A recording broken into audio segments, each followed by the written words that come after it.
నమస్కారం ఘంటారావానికి స్వాగతం. ముందుగా ప్రధాన అంశాలు. కుప్పంలో అభివృద్ధి పనులకు సీఎం శంకుస్థాపనలు, ప్రారంభోత్సవాలు. 1000 మంది దీపం పథకం లబ్ధిదారులకు గ్యాస్ కనెక్షన్లు పంపిణీ.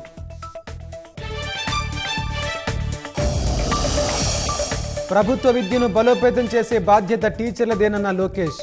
ఇకపై విద్యార్థుల అభ్యసన ఫలితాలపై దృష్టి పెడతామని వెల్లడి.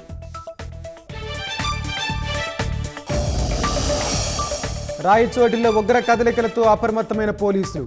సుండుపల్లికి చెందిన 2 మహిళలను అదుపులోకి తీసుకుని విచారణ.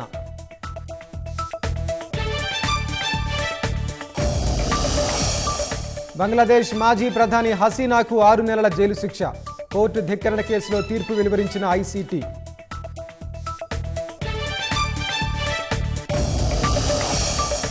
చైనాలో ఫుట్బాల్ ఆడుతున్న రోబోలు.